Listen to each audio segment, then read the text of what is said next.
Amina BA fourth semester की छात्रा हूँ। आज हम ईदगाह कहानी जो कि मुंशी प्रेमचंद द्वारा रचित है कहानी के बारे में पढ़ेंगे। यह कहानी हामिद और अमीना की कहानी है जो इसी पात्रों के इर्द गिर्द घूमती है। इस कहानी में गांव की चहल पहल का वर्णन दिखाया गया है कि सुबह गांव में चहल पहल मची हुई है। जैसे सूर्य उदय होता है ऐसा लगता है एक नई रौनक लेकर आया है। जैसे ईदगाह इसके नाम से पता है, यह ईदगाह कहानी ईद के त्यौहार पर बनाई गई आधारित कहानी है। ईदगाह कहानी में मुंशी प्रेमचंद ने हामिद नामक नन्हे बालक का वर्णन किया है। हामिद एक अनाथ बालक है जो कि 4-5 साल का बालक है। हैजे की बीमारी के कारण हामिद के पिता का देहांत हो गया था और कुछ समय बाद इसकी मां का भी देहांत हो गया था।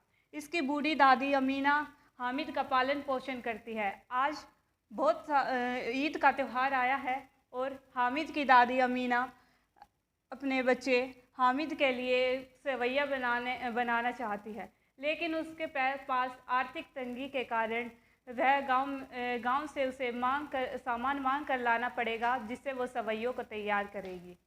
हामिद मेला देखने के लिए जाने के लिए अपनी दादी से कहता है तो उसकी दादी सोचती है कि यह नन्हा बालक कैसे जाएगा, इसके पैरों में छाले पड़ जाएंगी क्योंकि ईदगाह गांव से बहुत दूर है और उन्हें पैदल चलकर जाना होगा।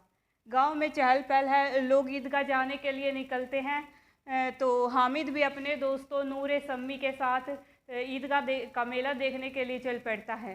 रास्ते में वो जाता उसे आम के पेड़ दिखाई देते हैं, वे उन पर पत्थर फेंकते हैं तो माली अंदर से आता है और उनको डांट लगाता है। तो वे हंसते हुए आगे की ओर निकल जाते हैं। तो आगे जाकर देखते हैं कि ऊंची ऊंची बिल्डिंग बनी हुई है। वे शायद कॉलेज और क्लबों की बिल्डिंग बनाई गई है। आगे चलते हैं तो मिठाइयों की दुकानें सजी हुई हैं और मिठाइयों की दुकानें सजी हुई तो हामिद अपने दोस्त से कहता है कि इतनी मिठाइयों को कौन खाएगा। तो हामिद का दोस्त कहता है कि जिन आएगा और मिठाइयों को ले जाएगा और तो हामिद समझता है कि अच्छा इतनी सारी मिठाइयाँ जिन खाएगा। तो वे आगे चलते हैं। ऐसे उनके अंदर पुलिस वालों की बातें होती हैं। मोहसिन हामिद से कहता है कि मेरे मामा पुलिस वाले हैं, वे खुद ही चोरी करवाते हैं। और तो हामिद कहता है कि क्या उन चोरों को कोई पकड़ता नहीं। तो मोहसिन कहता है कि नहीं, उन्हें कोई नहीं पकड़ता क्योंकि वे चोरी खुद ही करवाते हैं। पिछले साल ही मेरे मामा का सारा घर जल गया था और उनके पास कुछ नहीं बचा था, वे पेड़ के नीचे सोते हैं। हामिद कहता है क्या पेड़ के नीचे। तो वे आगे चलते हैं तो ईदगाह भड़कीले वस्त्र पहने लोग आते हैं ईदगाह का मेला देखने के लिए। शहरों से लोग आ रहे हैं, कोई रिक्शा में आ रहा है, कोई तांगे में आ रहा है। रिक्शा और तांगे में लोग आ रहे हैं तो गांव के बच्चे हैं वे उन्हें देख रहे हैं। हामिद तो गाड़ी के नीचे आता आता बच गया। तो आगे जाते हैं तो ईदगाह का नज़ारा आता है। वहाँ पर इमली के पेड़ थे, पक्का फर्श था, बहुत सारे लोग एक जगह एकत्रित हुए थे, खड़े होने की जगह नहीं थी।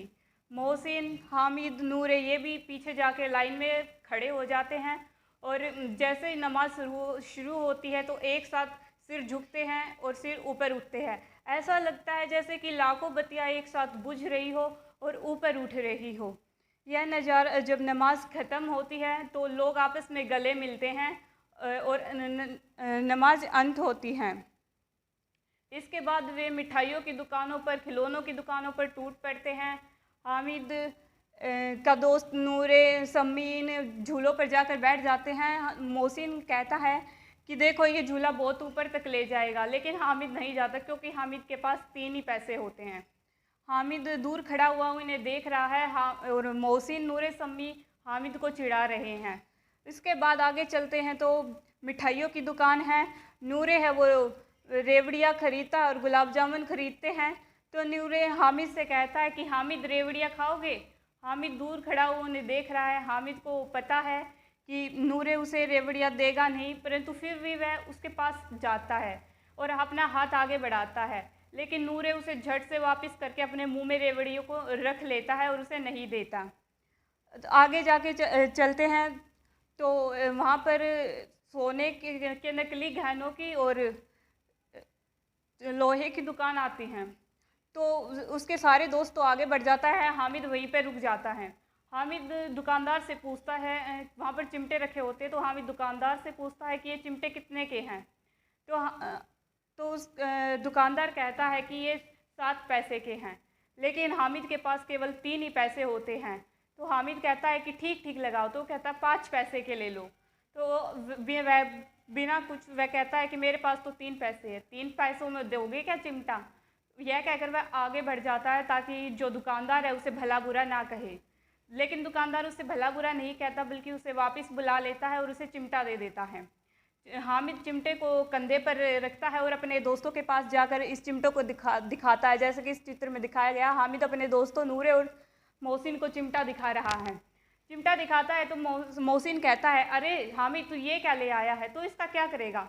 तो हामिद कहता है कि देख, मैंने इसे कंधे पर रख लिया तो ये साधु संत का मंजीरा बन जाएगा, अगर इसे सीधा रख लिया तो ये बंदूक बन जाएगी। मोहसिन कहता है कि अरे हामिद, तेरा चिमटा तो आग में जलने के काम आएगा। तो हामिद बोलता है कि आग में जलना बहादुरों का काम है, कायरों का काम नहीं है। आगे चलते हैं तो हामिद ये नूरे और मोहसिन चाहकर भी इस चिमटे को खरीद नहीं सकते, क्योंकि उन्होंने अपने सारे पैसे ख़त्म कर दिए थे। अगर ये अपने पापा से जिद भी करते तो भी इनके पापा इन्हें चिमटा नहीं दिलाते। तो इसी प्रकार जब ये वापस लौटते हैं तो ये इनके दोस्त इनसे चिमटा लेना चाहते हैं और ये हामिद से चिमटा लेते हैं और बारी बारी उसे अपने खिलौने ऑफ़र करते हैं। उसके बाद क्या होता है कि जो हामिद है और ये नूरे सभी गांव में लौट जाते हैं। काफ़ी दोपहर का समय हो चुका है। नूरे की बहन आती है और उससे उसका खिलौना छीन लेती हैं। गांव तक जाते जाते इनके आधे खिलौने टूट चुके थे। हामिद जब ये गांव में पहुंचते हैं तो गांव में चहल पहल दिखाई देती है।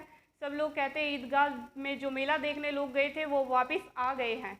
तो हामिद भी घर पहुंचता है तो उसकी दादी देखती है, उसे उठाकर गले लगा लेती है, गोद में ले लेती है तो ये इसके हाथ में चिमटा देखकर वो चौंक जाती है। वो कहती है, हामिद तू ये क्या लाया है? वो कहता है, दादी मैं चिमटा लाया हूँ। वे बोलती है कि कितने पैसे का है? वो 3 पैसे का। तो उसकी दादी कहती है, अरे मैंने तो तुम्हें खाने पीने के लिए पैसे दिए थे और तुम पूरा दिन भूखा रहे और ये क्या लेकर आए हो, चिमटा? दादी उस पर गुस्सा हो जाती है। तो हामिद कहता है कि दादी, जब आप रोटियां बनाती हो तो आपके जो हाथ है वो जल जाते हैं, इसलिए मैं आपके लिए चिमटा लाया हूँ। यह देखकर हामिद की जो दादी है वह उसे गले से लगा लेती है और वो रोने लगती है। तो इस कहानी से हमें पता चलता है, इसमें बाल मनोविज्ञान का सुंदर चित्र प्रस्तुत किया है। प्रेमचंद ने ऐसे में जिम्मेवारियों का बोझ किस तरह एक बच्चे के जीवन को समय से पहले एक जिम्मेवार इंसान बना देता है, इस कहानी में प्रेमचंद ने दिखाया है। और जो गरीबी व अभावग्रस्त जीवन, जैसे कि ये त्यौहार आते हैं वो अमीरों के लिए तो खुशियाँ लेकर आते हैं, लेकिन जो गरीब और अभावग्रस्त व्यक्ति होते हैं जिनके पास इनकी सुविधाएं नहीं होती, उनके लिए ये त्यौहार फीके पड़ जाते हैं। धन्यवाद।